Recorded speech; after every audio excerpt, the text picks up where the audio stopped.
बेटा states of matter में एक चीज जो है हमने शुरुआत की आपको रुकवा दी थी, एरोट्रोप्स, उसमें बहुत डिटेल लिखी है, उस पर हमने रोक दिया उसको।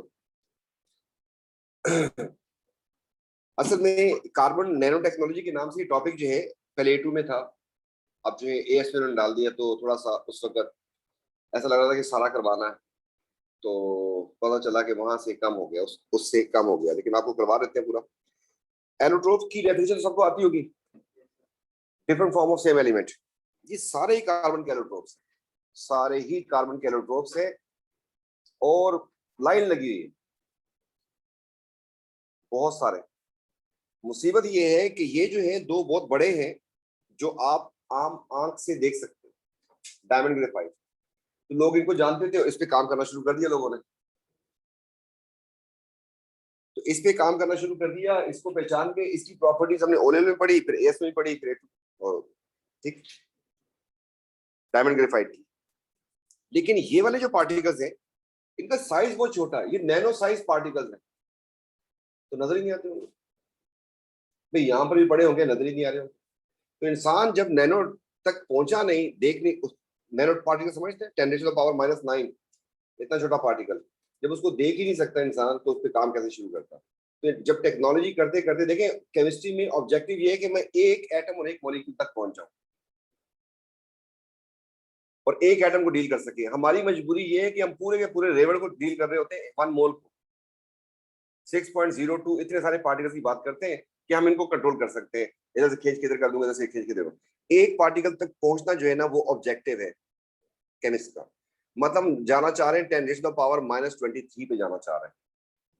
अभी इंसान पहुंचा है, आपने देखा होगा मेडिसिन में मिलीग्राम चल रहा था, अब जो न्यू फार्मूला जितने भी आ रहे हैं आप चेक करें, उसमें माइक्रोग्राम चल रहा है, माइक्रोग्राम आना शुरू हो गया, नैनो तक इंसान पहुंच गया है। नैनो पे भी आपको जादू नजर आएगा कि नैनो पे जाके ये चीजें ऐसी कैसी हो रही है। मतलब एक नैनो साइज का पार्टिकल यहाँ में बिछा दे, जैसे मैं इसकी बात करता हूँ इस ट्यूब की, ये ग्रेफाइट जैसी कंडक्ट कर सकती है, किसी को नजर नहीं आएगी, किसी को नजर नहीं आएगी, और बिजली कंडक्ट हो जाएगी। तो इंसान परेशान हो जाएगा, यार ये बगैर एयर में से बिजली कैसे गुजार रहा है बंदा, बगैर तार के बल्ब जल जाएगा। ठीक, इस तरीके से it can bear lot of pressure. फिर इसकी हॉलो जो शेप है, इसको देखें जरा गौर से, अगर मैं किसी भी वेन के जरिए इंटर कर दूं इसको, तो नजर तो नहीं आएगी किसी को। इंजेक्शन की फॉर्म में नीडल से करना है इसको अंदर, किसी को पता भी नहीं चलेगा, बंदे को भी दर्द कोई नहीं होना। ये जिस ऑर्गन तक पहुंचाना है पहुंचा दे, वहां पे मेडिसिन डिलीवर कर दे। जैसे अल्लाह ना करे, अल्लाह पाक सबको बचाए, कैंसर का जो मामला होता है उसमें टिश्यूज जो है वो डैमेज होना शुरू हो जाते हैं, पर्टिकुलर सेल। अब उसकी कीमोथेरेपी में जब लेके जाते हैं, रेडिएशन जब मारते हैं, तो बाकी जो साइड के ऑर्गन है वो भी तबाह हो रहे हैं मुफ्त में, और हमारे पास कंट्रोल करने का कोई तरीका नहीं है। तो अगर हमारे पास ये ट्यूब अगर हम लगा देते हैं, तो ये उस पर्टिकुलर टिश्यू तक पहुंचा देंगे, मेडिसिन देंगे, वो टिश्यू डैमेज होगा, बाकी किसी चीज को कुछ नहीं होगा। ठीक है, तो ये इस पे आपको वीडियो बाद में दिखाते हैं। तो हमारे पास जो है डायमंड है, ग्रेफाइट है, फ्लोरीन्स है, ग्रेफीन्स है, एंड नैनो ट्यूब्स है। एक बात आपको समझा दूं, डायमंड गलती से बाकी सब ग्रेफाइट जैसे ही है। ठीक है, बात है कि डायमंड में एक कार्बन 4 से अटैच होता है, एंड ग्रेफाइट में एक कार्बन 3 से अटैच होता है, सारे ही 3 से अटैच है। सिर्फ एक डायमंड वाहिद है जो एक कार्बन 4 से अटैच है। और देखते हैं, describe chemical test diamond graphite are allotropes, ये बताया था आपको स्टेट्स ऑफ मैटर में, बॉन्डिंग में भी, कि on complete combustion both produce carbon dioxide as only product. Combustion analysis होता है एलिमेंट को पहचानने का। जब इससे भी सी आ रहा है, इससे भी सी आ रहा है, इसका मतलब कि दोनों में है ही कार्बन। इसके बाद डायमंड ग्रेफाइट की प्रॉपर्टीज हमने देखी थी, वैसे ये सब कुछ नहीं उसमें चेंज हुआ, ये पूरा रिकॉल हो गया। डायमंड और ग्रेफाइट में एक दो बातें और अब देख लेते हैं जरा। कार्बन एटम जो है यहाँ पर sp3 हाइब्रिडाइज होते हैं, 109.5 का एंगल होता है, ये बात सही है ना? 4 में एंगल ये होता है, और 4 में spp sp3। ग्रेफाइट में क्या हो जाएगा? 3 spp sp2 120। इसमें जो एक एक इलेक्ट्रॉन बच नहीं जाता इसका, वो इसमें एक एडिशनल टाइप की बॉन्डिंग कर जाता है। इसका इलेक्ट्रॉन भी, इसका इलेक्ट्रॉन भी, इसका हर कार्बन के एक इलेक्ट्रॉन बचा होता है किसमें? ग्रेफाइट में। जिसकी वजह से समझ लो फ्री, अगर आप समझते हैं कि फ्री हो जाता है तो फ्री हो जाने दे उसको, इसमें पॉजिटिव चार्ज आ जाएगा, इसमें पॉजिटिव चार्ज आएगा, फिर इलेक्ट्रॉन्स होंगे, तो थोड़ा सा मेटेलिक कैरेक्टर डेवलप हो जाएगा। आप जरा सोच के बताएं, आपको पढ़ाया था सीसी का बॉन्ड इधर भी है, सीसी का बॉन्ड इधर भी है, किसमें स्ट्रॉन्ग ज्यादा होगा, डायमंड में ग्रेफाइट में? ग्रेफाइट। ग्रेफाइट में फ्री इलेक्ट्रॉन्स जो हो जाते हैं, वो जो एक इलेक्ट्रॉन बच जाता है, कोवलेंट बॉन्ड तो दोनों में ही है, उसमें वो एडिशनल बॉन्डिंग कर जाता है। कौन सी वाली? मेटालिक, थोड़ा सा करेक्टर आ जाता है। अब इस बात को जरा समझे कि फिर मेल्टिंग पॉइंट किसका ज्यादा होना चाहिए? ग्रेफाइट का। डायमंड का ज्यादा होता है। ये बात आपको यहां पर बताइए कि CC bond of diamond is weaker than CC of graphite. उसकी वजह, fourth electron of each carbon atom in graphite delocalise to provide extra strength. अगर ऐसा है तो फिर मेल्टिंग पॉइंट डायमंड का ज्यादा क्यों है? शाबाश। अगर इस बॉन्ड की स्ट्रेंथ जो है, हम कहां पे समझाने की कोशिश कीजिए, समझाया हुआ। देखिए एक बॉन्ड इसका जो है, उसकी एनर्जी जो है दैट इज 200, इसकी एनर्जी कितनी है? 250। लेकिन बॉन्ड कितने तोड़ने हैं आपको? कम ना। इसमें बॉन्ड कितने तोड़ने? तो उसमें बॉन्ड ज्यादा है, बॉन्ड एनर्जी तो कम है, लेकिन नंबर ऑफ बॉन्ड ज्यादा होंगे वहां पे। ये 4 बॉन्ड नहीं होते वैसे, बताया था आपको। मैक्रोमोलिक्यूल का मेल्टिंग पॉइंट ज्यादा कम, क्या बताया था आपको? They have a giant structure and many strong covalent bond या network of strong covalent bond. बच्चा लिखता है 4 बॉन्ड होते हैं, डायमंड में 4 बॉन्ड होते हैं, करोड़ों बॉन्ड होते हैं, ठीक है, ग्रेफाइट से ज्यादा होते हैं। ये बात समझ आ गई? आप क्लियर हो गया आप लोगों को ये वाली बात? अगर आपसे कहता है कि कार्बन का बॉन्ड, कार्बन कार्बन का बॉन्ड ग्रेफाइट में स्ट्रॉन्गर क्यों है देन डायमंड, उसमें बोलेंगे वो प्योर कोवलेंट है, जहाँ पे यहाँ पे थोड़ा सा एक्स्ट्रा इलेक्ट्रॉन की वजह से एक्स्ट्रा टाइप की बॉन्डिंग भी हो जाती है, इस वजह से स्ट्रॉन्ग हो जाएगा। फिर कहता है मेल्टिंग पॉइंट ज्यादा क्यों है? फिर अगर बॉन्ड्स का वीक है तो बताएंगे वहां पर ज्यादा बॉन्ड्स तोड़ने पड़ते हैं आपको, यहाँ पर कम बॉन्ड्स तोड़ने पड़ते हैं। क्लियर? तो इसके बाद जो है diamond graphite stronger bond need to broken down compare, अच्छा लिखा हुआ, ये भी सब लिखा हुआ, ये बातें हम इससे पहले कर चुके हैं। अब आते हैं काम की तरफ।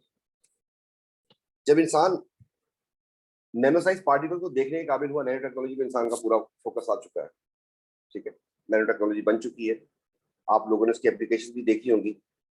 नैनो टेक्नोलॉजी की बनी हुई टी शर्ट जो है, अगर आपने पहनी हुई है, आप पे कोई चाकू से हमला कर दे कुछ नहीं होगा आपको। अगर आपने उसका ग्लव्स पहना हुआ है तो आपके ग्लव्स के ऊपर कुछ भी नहीं होगा। और ऐसे भी ग्लव्स हैं जिसपे आप जो है हैमर्ड मारते हैं तब भी आपको कोई पेन नहीं होगा। They are able to bear lot of things ना। जब इंसान इस काबिल हो गया कि देखने के काबिल हो गया, तो उसने देखा कि यार ये तो पूरी दुनिया है कार्बन की। बहुत सारे एलोट्रोप्स इसके गोल गोल फॉर्म में एग्जिस्ट करते हैं, उनको हम कहते हैं फुलेरीन। एक साइंटिस्ट था, उसके नाम उसने डिस्कवर किए थे, तो उसके नाम की बेस के ऊपर बन गया फुलेरीन। और बहुत सारे देखे जो शीट्स की फॉर्म में एग्जिस्ट करते हैं, उसे हम कहा ग्रेफीन। है क्या? ग्रेफाइट से मिलती जुलती शक्ल।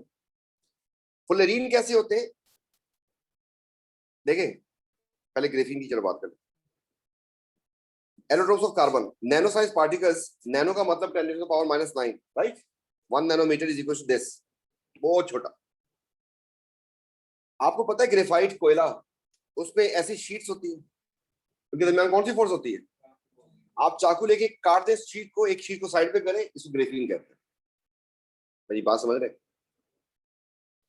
एक ग्रेफीन बहुत ज्यादा हो जाए तो ग्रेफाइट, ठीक।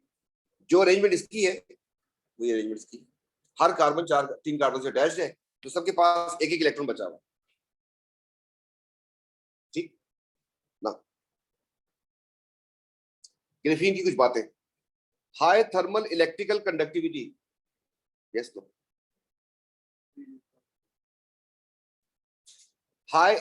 Highly elastic and flexible.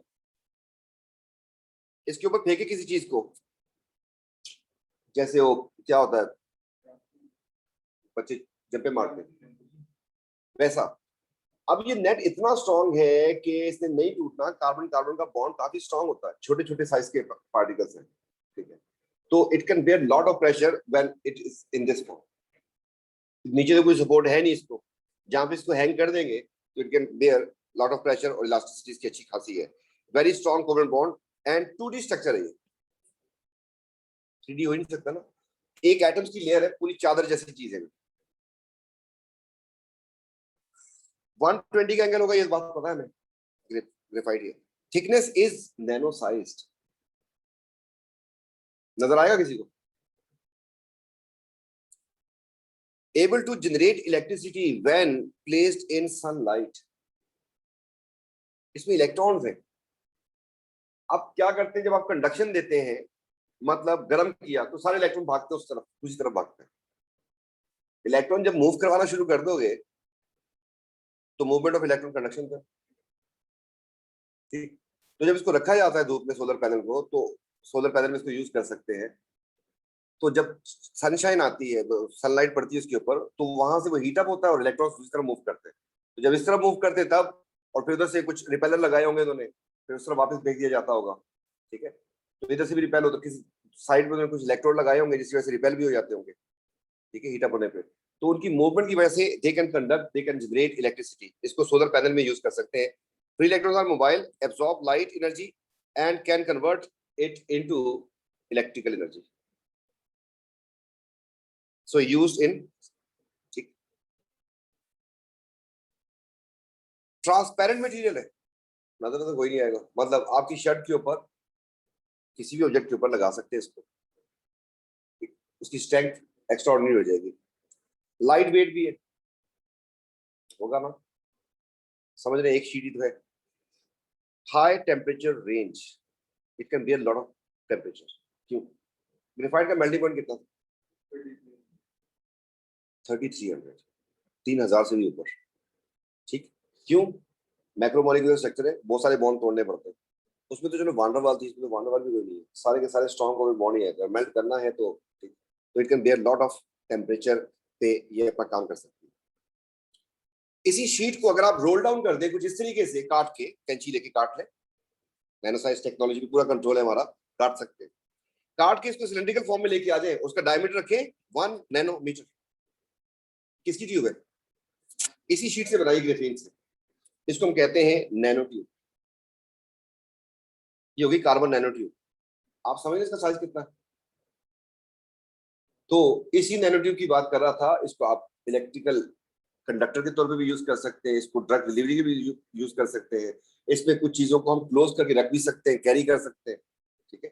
ये जितने भी हाइड्रोजन को कैरी किया जाता है तो वो इन्हीं के सिलेंडर्स में कैरी किया जाता है, ठीक है। वरना हाइड्रोजन जो है कैरी करना किसी मेटल में बहुत खतरनाक हो सकता है। यहाँ पे ये सही तरीके से ट्रैप करते हैं इसको। Can be made by rolling graphene sheet into cylindrical form with a diameter of 1 nanometer. Clear? इसकी स्ट्रेंथ बहुत ज्यादा होगी। क्यों? स्फीयर में आ गया। क्या स्फीयर में आने से चीज की स्ट्रेंथ जरा बढ़ जाती है? आपने ऊपर से फोर्स लगाई, नीचे बैठे न्यूटन भाई, ऐसे ही ऊपर से जब स्फीयर में है तो आपके पास फोर्स इस तरीके से ट्रांसफर होगी ना, बिल्कुल, और न्यूटन भाई भी ऐसे ही आगे अगेंस्ट खड़े हो जाएंगे, जिसकी वजह से ये कंप्रेस नहीं हो सकती, इसकी स्ट्रेंथ एक्स्ट्रा ऑर्डिनरी हो जाएगी। इसकी एग्जांपल अंडा, हालांकि स्फेरिकल नहीं होता, आप उसको प्रेस करते हैं क्या होता है? टूटता है क्या? जितना चाहे किसी पहलवान के हाथ में दे दें, बिग शो के हाथ में दे दें, ऐसे करे वो नहीं टूटेगा। क्यों? Net force acting on a body become zero, दोनों तरफ से बैलेंस हो जाता है। इस तरीके से ये कुछ, तो ये जो आपके पास ये ट्यूब जो बन रही है इसकी, ये बहुत स्ट्रांग होगी, पिचकेगी नहीं।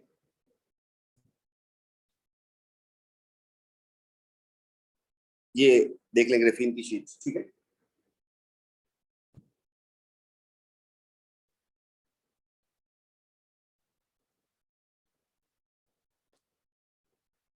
ये बक मिस्टर फजलीन, अगला था किसी ने गाली दे दी, इसको बकी बॉल भी कहते हैं, ठीक। ये भी नैनो साइज पार्टिकल। ग्रेफीन में तो एटम बहुत ज्यादा है, इसमें एटम्स कम होंगे।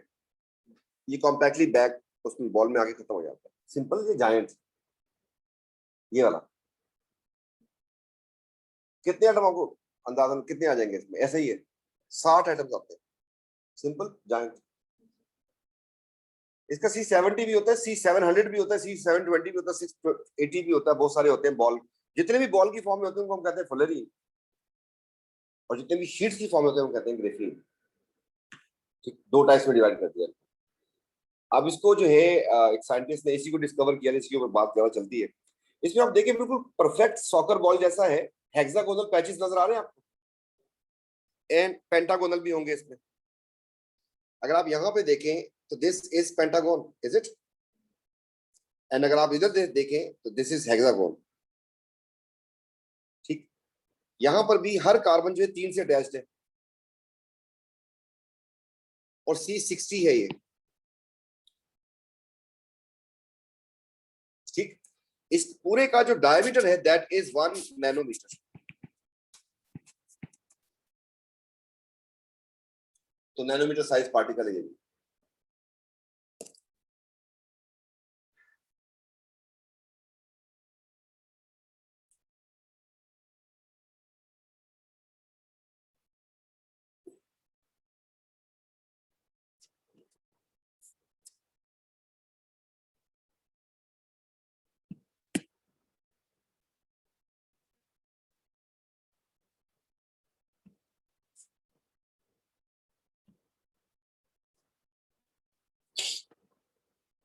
तो सेकंड टाइप होगी हमारे पास फुलरीन।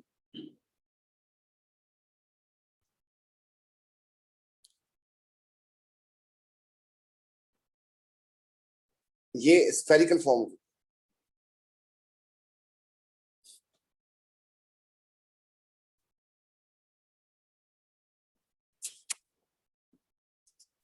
तो वेल नोन जो है हमारे पास,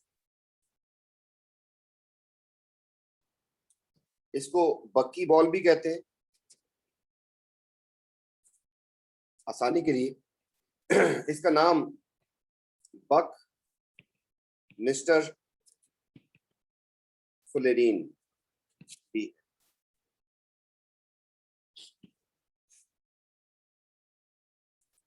it is a nano size particle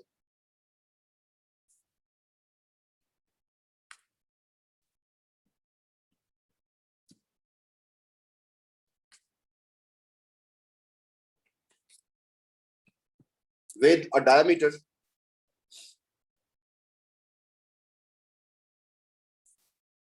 of 1 nanometer.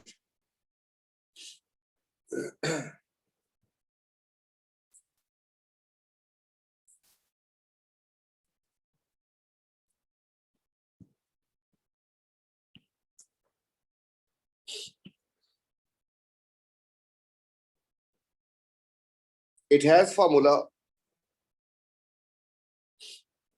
C60.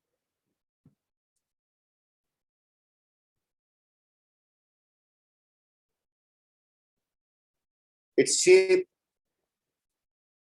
is very similar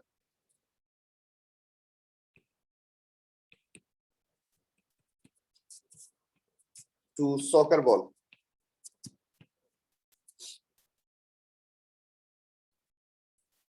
with hexagonal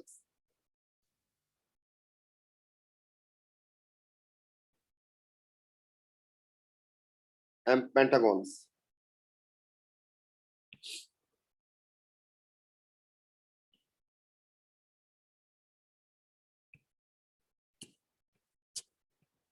Hexagonal pentagons. Each carbon atom is bonded to 3 other carbon atoms.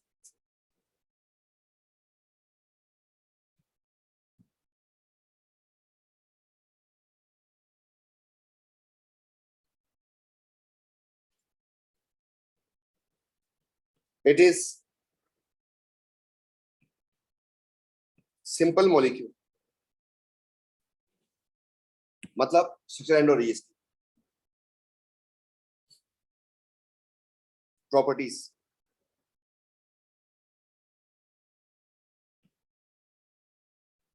बड़ी खतरनाक प्रॉपर्टी पहली, it can be harder than diamond.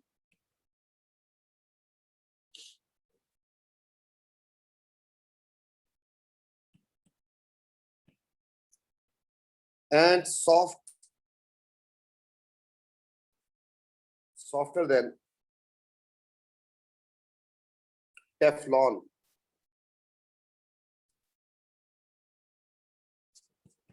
क्या ये बात समझ आ रही है आप लोगों को? डायमंड द हार्डेस्ट सबसे सुना था हमने, ये कह रहे डायमंड से भी ज्यादा स्ट्रांग हो सकता है और स्लिपरी या सॉफ्ट, स्लिपरी लिखना चाहिए यहाँ पर,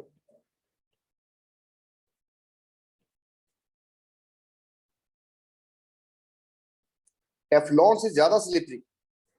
ऐसा कैसे हो सकता है? एक ही पार्टिकल में दो प्रॉपर्टीज आ जाए। क्या गिरगिट है शेप चेंज करेगा?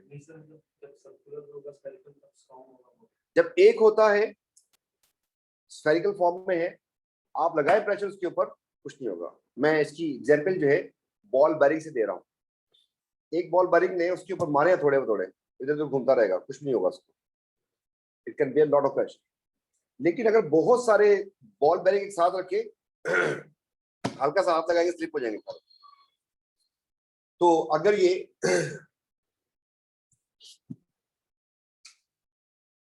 अगर हमारे पास सिंगल हो और आपने किसी सरफेस पे रख दिया इसको, तो जब आप इसके ऊपर फोर्स अप्लाई करेंगे तो it can bear lot of pressure, it's a very strong. अब क्या हुआ? बैलेंस हो गई force. In this form it is very strong, forces balance हो रही है। और अगर आपके पास ये बहुत सारे हों तो स्मॉल बॉल बेरिंग की तरह होंगे।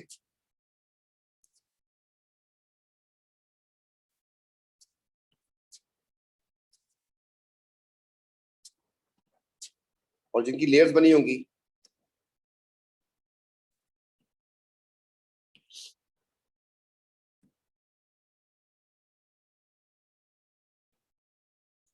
और अगर आपने अब इसके ऊपर प्रेशर लगाया तो क्या होगा? तो अब ये प्रेशर बेयर नहीं कर सकते, ये बड़े आराम से दूर दूर हो सकते हैं, स्मॉल बॉल बेरिंग की तरह बिहेव करते हैं। तो यहाँ पर अगर आपने फोर्स लगा दी इसके ऊपर तो दे विल गेट स्कैटर्ड, ये स्कैटर हो जाएंगे सारे, लेयर स्लाइड कर जाएंगी।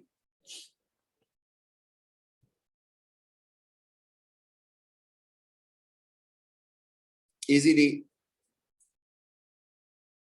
Gate scattered.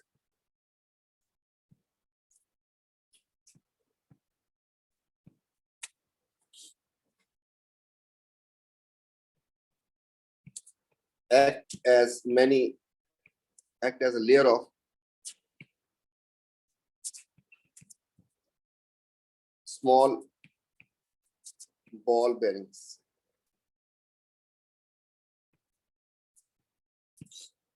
Second property,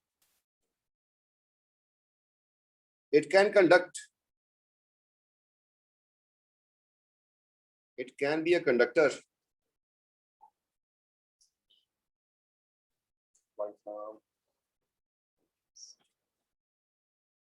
It can be a conductor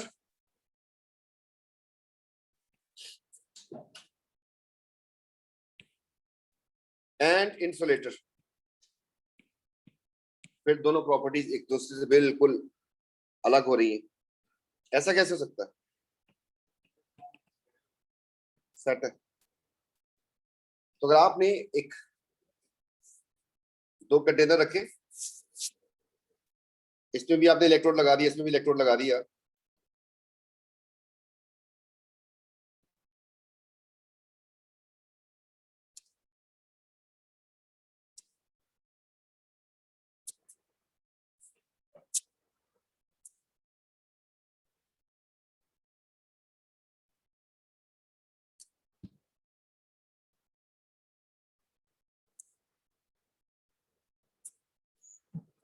तो ये नेगेटिव एंड ये पॉजिटिव प्लेट्स लगा दी आपने।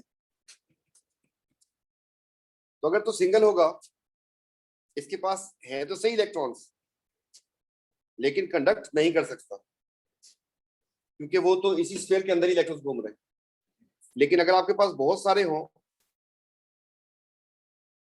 तो कर सकते ना conduct.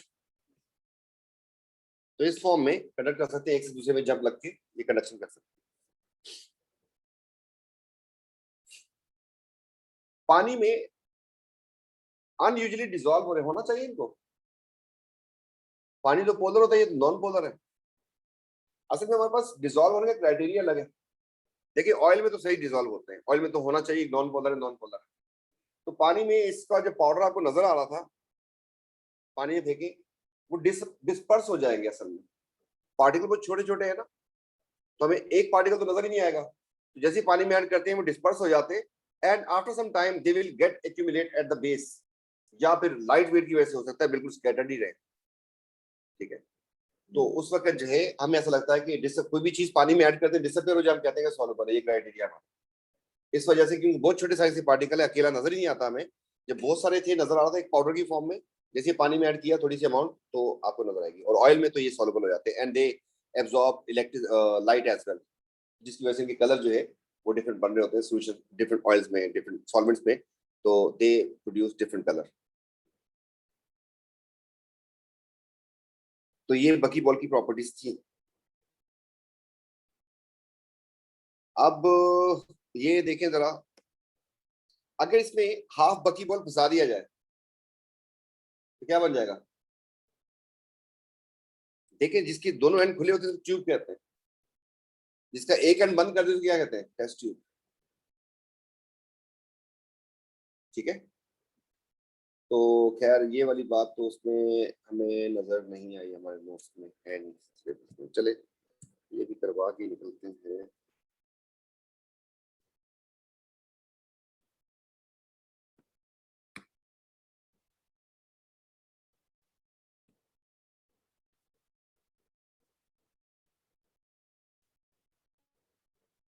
Carbon nano test tubes.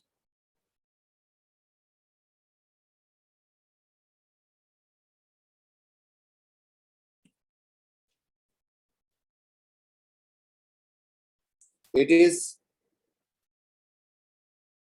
made by using both fullerene and graphene.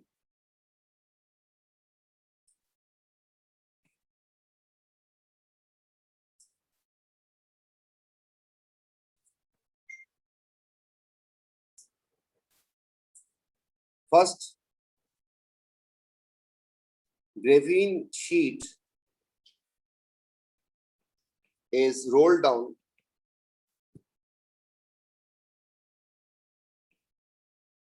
into a cylindrical form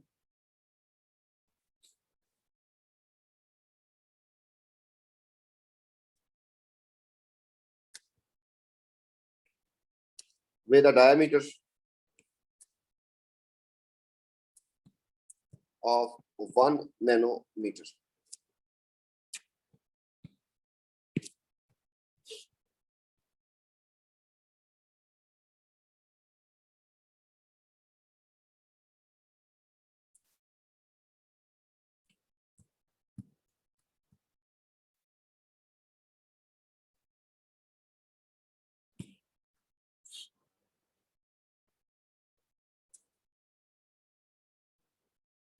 Then half of a buckyball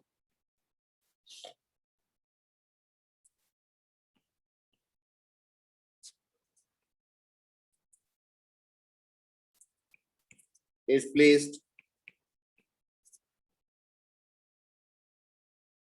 to one end of nanotube.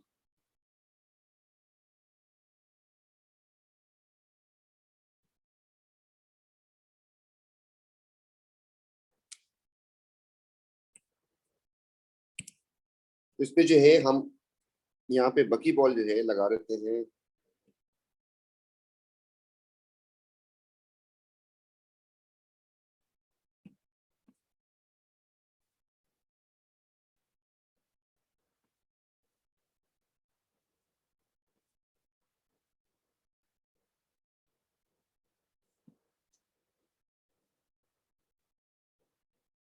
और इस तरीके से हमारे पास बन जाती है नैनो टेस्ट।